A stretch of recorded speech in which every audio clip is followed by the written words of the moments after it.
I've got some troubling news about England's royal family. Prince William had entered the private briefing, expecting numbers, signatures, and another routine discussion about the Duchy of Cornwall.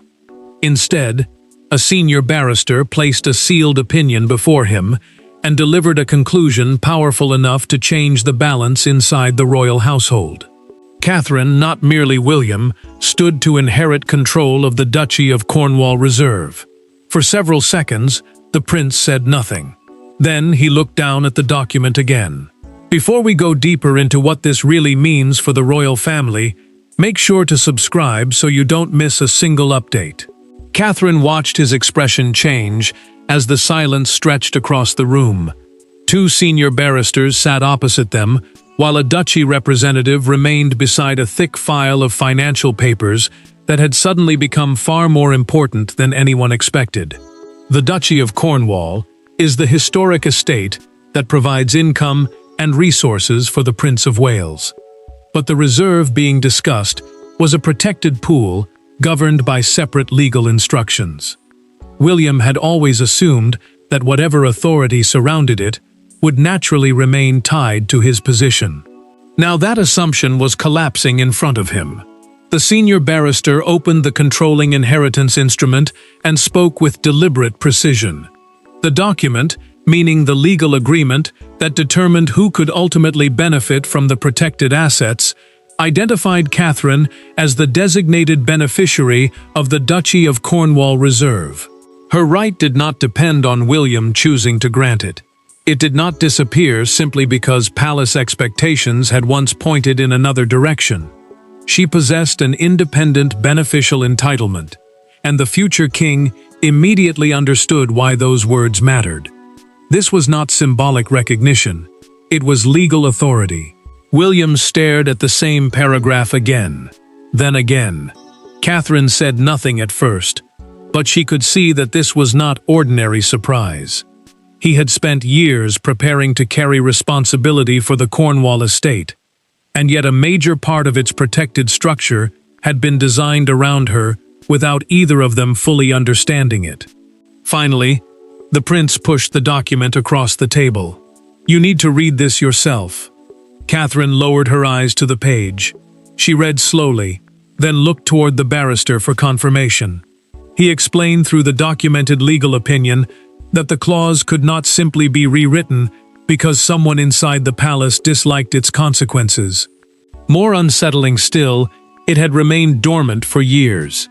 Its activation depended on a succession condition becoming satisfied after William became Prince of Wales, the title traditionally held by the monarch's senior heir. Catherine turned toward the appendix, and her attention suddenly stopped on a handwritten reference attached to an older family settlement. William noticed it immediately. Neither spoke for several seconds.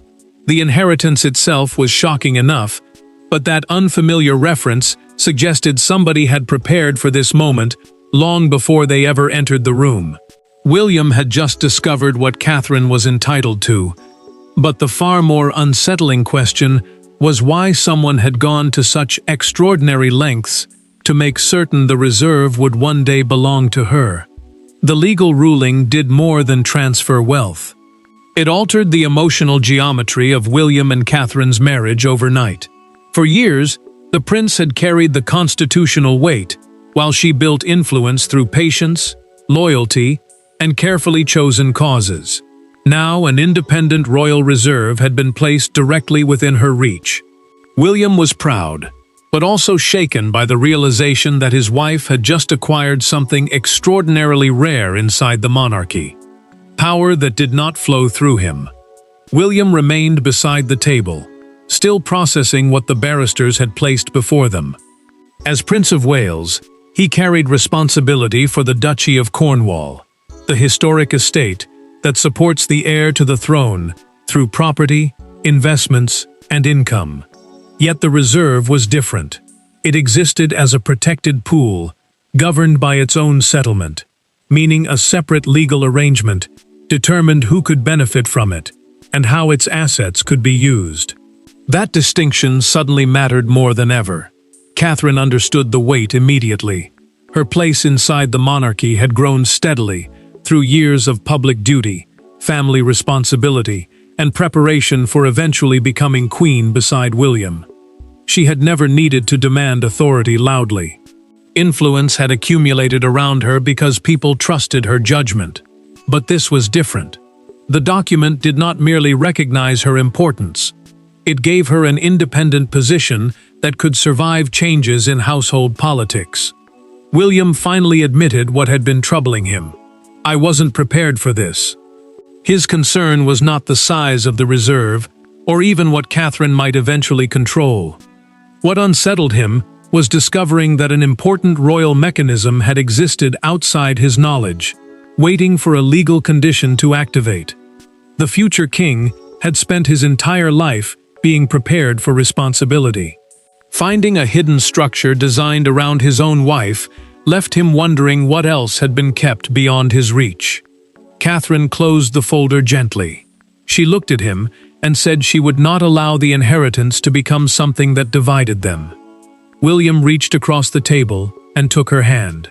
"The problem isn't you," he told her. "It's whoever decided this had to be built without us knowing."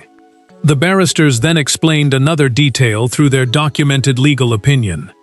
Catherine could exercise unusual discretion over portions of the reserve, including funds connected to long-term family needs, charitable commitments, and household responsibilities. More importantly, the settlement contained language deliberately preventing those assets from automatically merging into William's ordinary duchy accounts. Someone had wanted her authority preserved separately. William's surprise hardened into determination. He asked the legal team to retrieve the complete history of the clause, every amendment, every archived note, every instruction connected to its creation. Catherine looked again at the older handwritten reference they had noticed minutes earlier.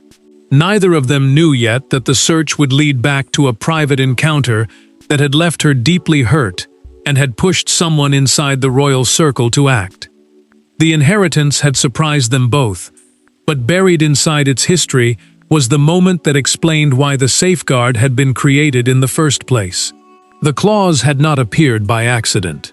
Years earlier, during a private family discussion over the future independence of royal spouses, one exchange had changed everything. Catherine had left that meeting without making a scene, but someone powerful had noticed exactly what had happened.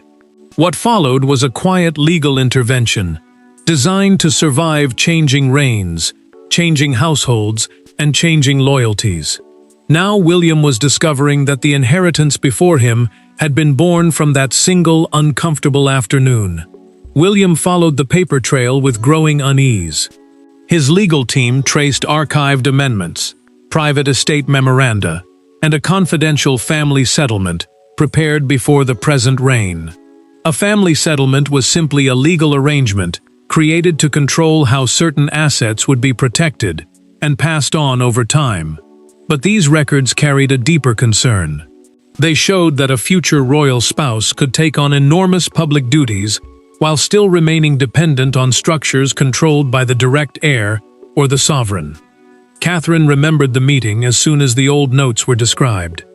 At Windsor, she had calmly suggested that funds linked to her future public responsibilities should have protected continuity, so years of work could not simply disappear if household priorities changed.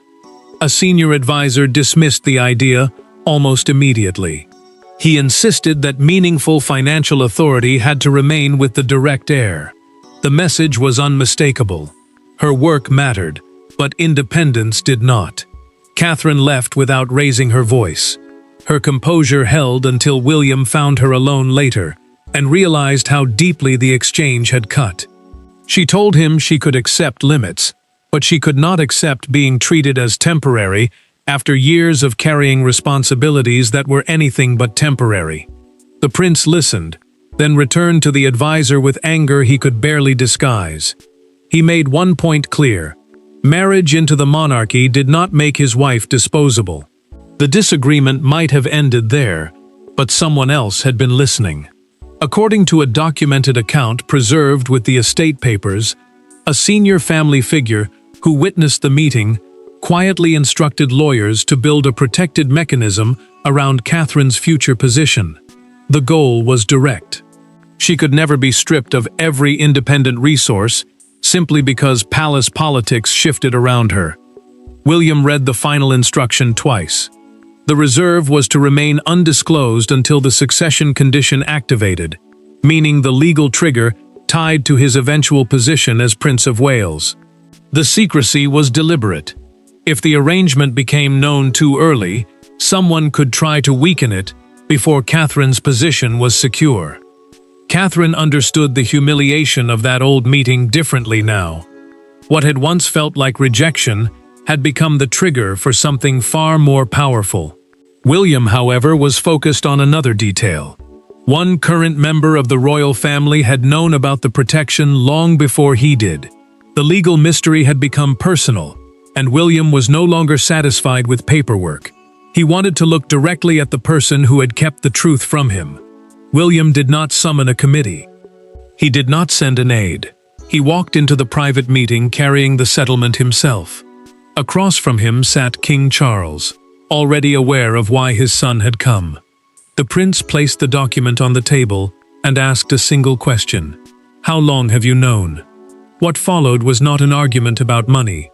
It became a confrontation about trust, secrecy, Catherine's future, and the hidden architecture of royal power.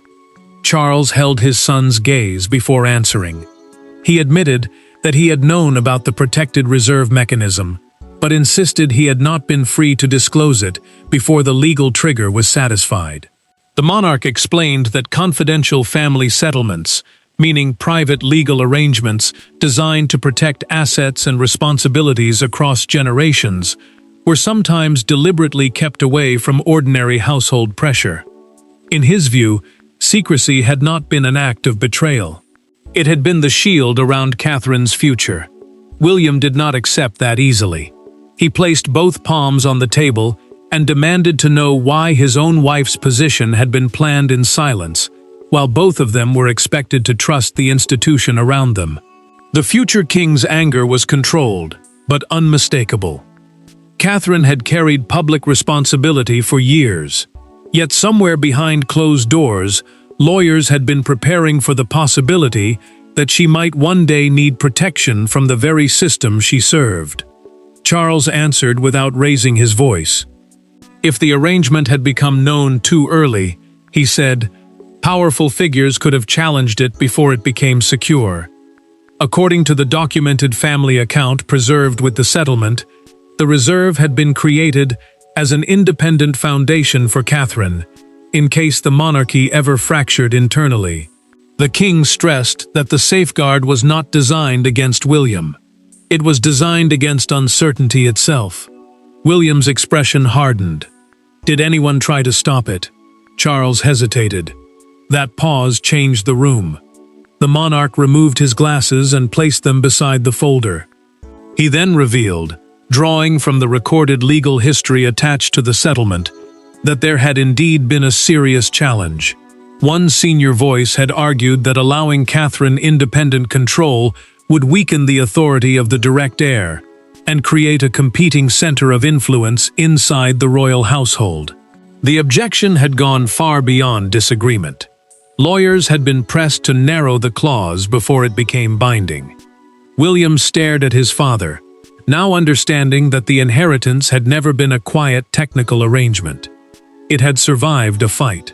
Charles finally named the old dispute and explained how close the challenge had come to stripping Catherine of the protection entirely.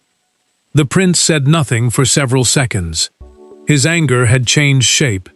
He was no longer focused only on who had kept the truth from him. He was thinking about who had once tried to make certain his wife would never possess independent leverage at all. William had entered the room demanding an explanation. He left with something far more explosive, the knowledge that Catherine's inheritance had once been actively threatened.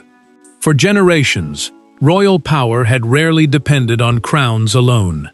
It lived inside trusts, property rights, private settlements, signatures, and carefully guarded legal distinctions.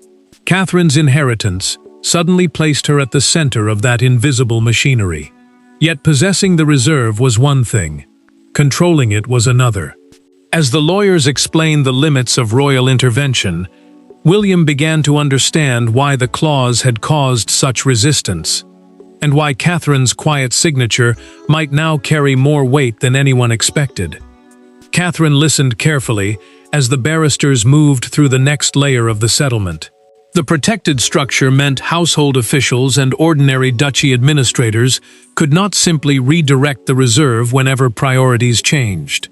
Trustees, meaning the people legally responsible for making sure the settlement's rules were followed, still held oversight. But within the purposes set out in the document, she had become the beneficial decision-maker. That gave her real authority, without placing the assets completely outside legal control. Catherine did not look comfortable with it. She understood how quickly independence could be turned into accusation inside royal life. One decision could be called ambition. One refusal could be called defiance. One signature could be interpreted as a challenge to William. That mattered, because the future of their public partnership depended on appearing united, while the reserve had suddenly given her a sphere of influence that did not need to pass through her husband first. The lawyer was halfway through explaining the approval process when Catherine stopped him. Can this ever be used against William? The question changed the mood immediately. She was not asking how much power she possessed. She was asking whether that power could damage the man beside her. The barrister answered through the written legal opinion that the arrangement had been designed to prevent exactly that kind of manipulation. Her entitlement could not be casually overridden by another royal household, but neither could it simply be turned into a weapon against the prince. William watched her closely. His earlier shock had not disappeared, but something else was replacing it. The confidential schedule attached to the settlement listed several categories of property, investment capital, and future income that could fall under the reserve. The scale was larger than he had expected. For the first time, he understood why someone years earlier had fought so hard to narrow Catherine's position before the clause became binding. William finally spoke with complete clarity. He told her he would not ask her to surrender authority simply because it might make palace life easier. If the settlement had protected her for a reason, then fear of internal criticism was not enough to undo it. Catherine looked at him for a long moment, then relaxed in a way she had not since the first briefing. Their partnership had survived the first real test, but the documents were already moving beyond that room. Accounts had to be separated. Approvals had to change. People who had once acted automatically were about to discover that old habits no longer carried the same authority. William and Catherine had chosen unity over suspicion. But outside that room, the transfer was beginning to rearrange loyalties, budgets, and expectations with startling speed. By the next morning, the ruling was no longer just a private legal revelation. Instructions were moving between offices. Financial permissions were being reviewed. Long-standing assumptions were quietly disappearing from internal documents. Catherine had not issued a single dramatic order, yet her new position was already forcing people to reconsider who could authorize what. For some inside the palace, that meant adaptation. For others, it meant losing influence they had assumed would remain theirs indefinitely. Catherine read the revised briefing sheet slowly, and stopped when she saw her own name beside a category that had previously passed through William's office without question. The change was practical, but its meaning was larger. Duchy administrators had begun separating accounts tied to the protected reserve from the wider financial structure under the prince. Palace staff were also being told that matters involving those funds now required her authorized involvement, not simply approval from the future king. Catherine lowered the paper and admitted she had never imagined the shift would happen this quickly. The reserve was no longer an abstract legal protection, hidden inside old documents. It was changing routines in real time. That mattered, because palace systems depend heavily on habit. and habit can become a form of power when the same people control the same decisions for years. Now those patterns were being interrupted. An experienced courtier entered, carrying a folder, and moved directly toward William.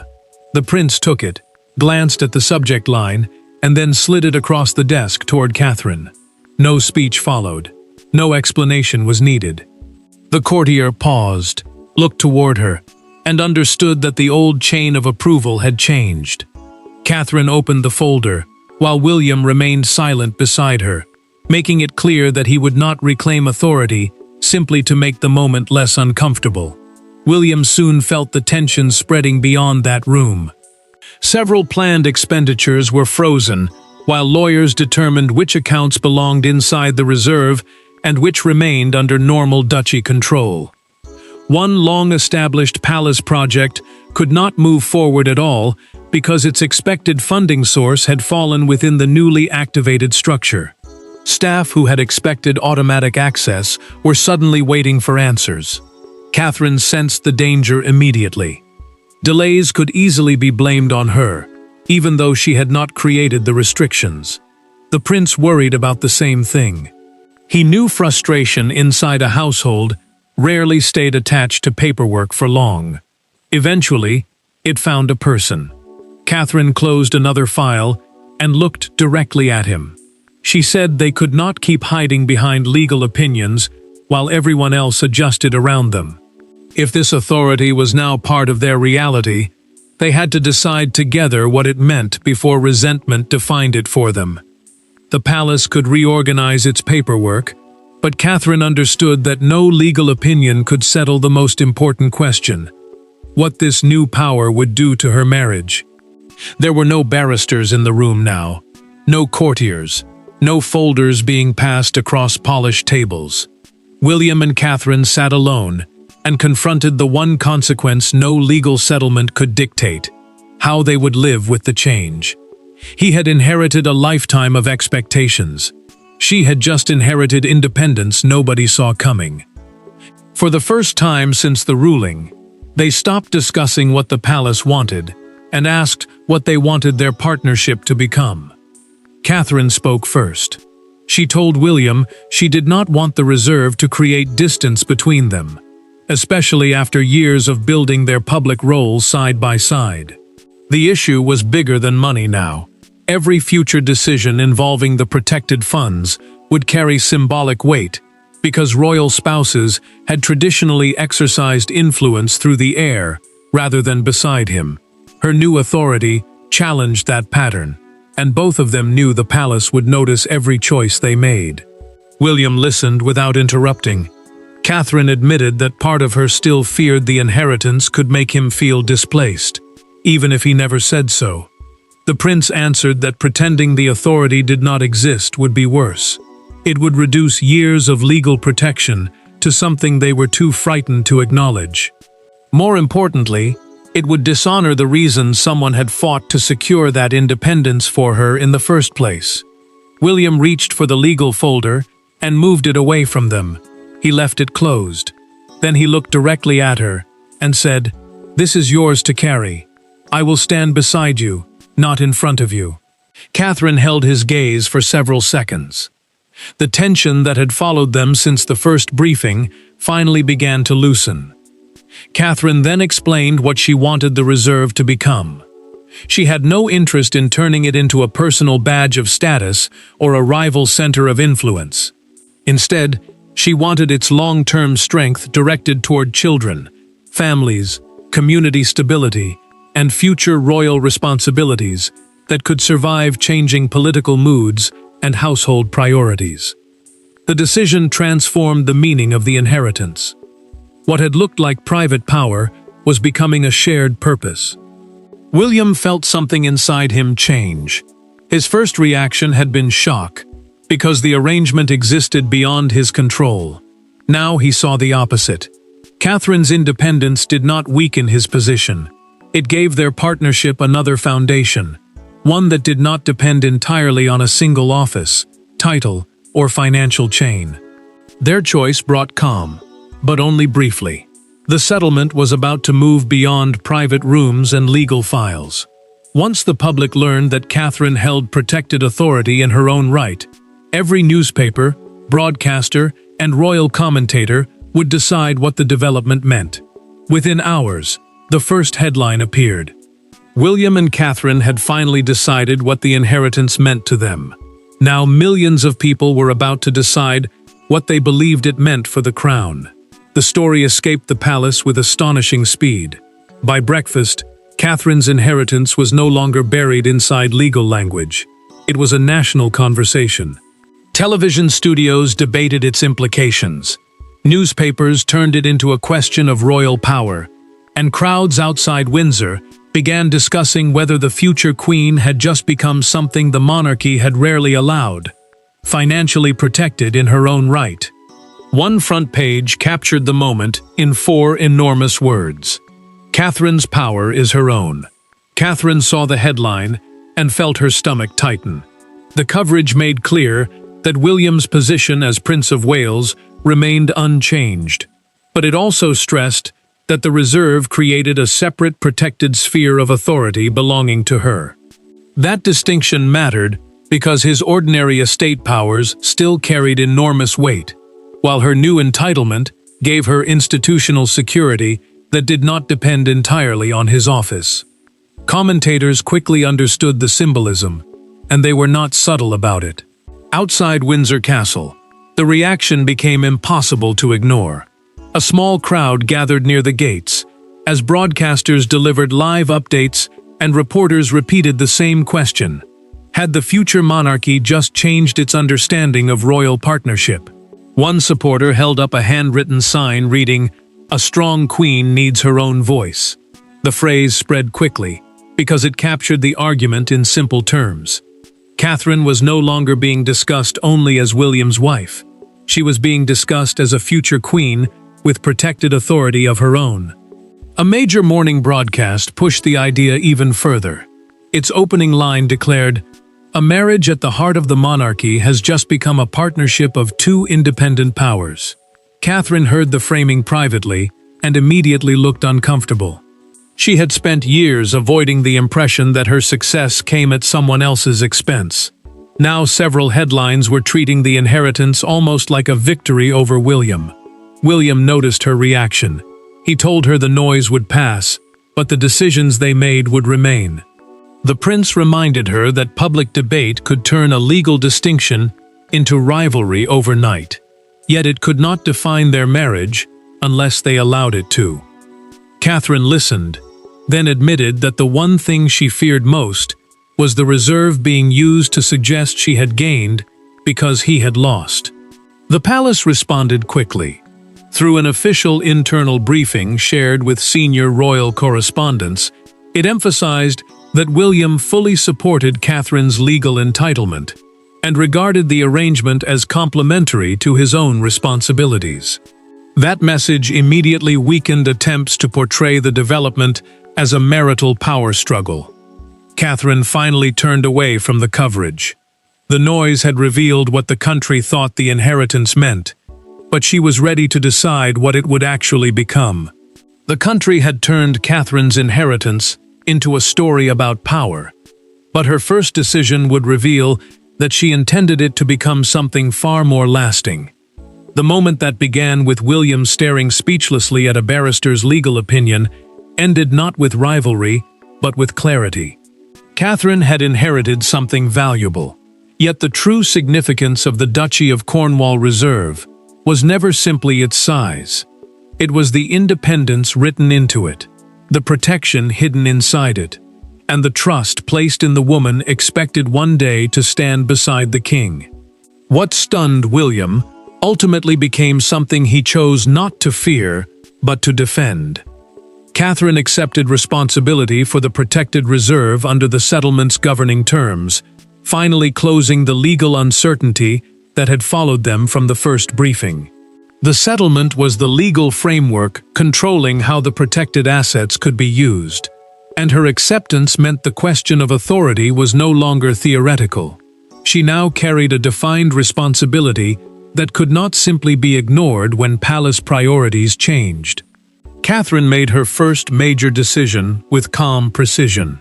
She directed that the core capital should remain protected, while a defined portion of future proceeds would support long-term work connected to children, families, community stability, and the public responsibilities she shared with William.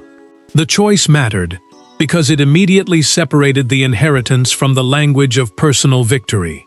She was not using it to build a private court around herself. She was using it to create continuity.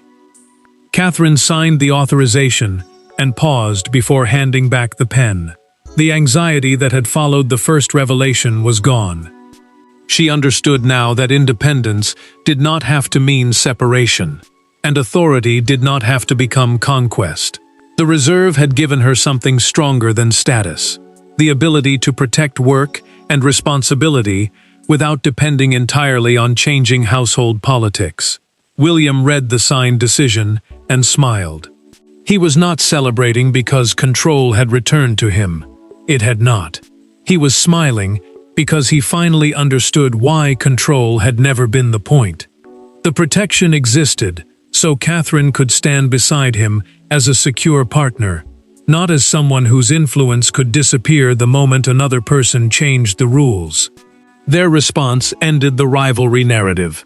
Her independence did not reduce his role, and his support did not reduce hers. Instead, the couple had turned a potentially divisive inheritance into proof that the future monarchy could operate through partnership rather than fear. Palace officials adjusted to that reality as well. Catherine now possessed a defined sphere of authority, carrying legal weight alongside her ceremonial standing. The hidden settlement had accomplished exactly what its architects intended. She could not be casually erased, financially cornered, or treated as temporary within the institution she would help lead. William's original shock became the measure of how unexpected the change had been. His eventual support became the measure of what it ultimately meant. Catherine did not inherit the reserve to compete with the future king. She inherited it so she could stand beside him without disappearing behind him. And that was the lasting meaning of the barrister's verdict. Not the rise of one royal at another's expense, but the moment Catherine's place in the future monarchy became protected by something stronger than tradition, an authority of her own. Thanks for watching. Please don't forget to like and subscribe, and we will see you in next one.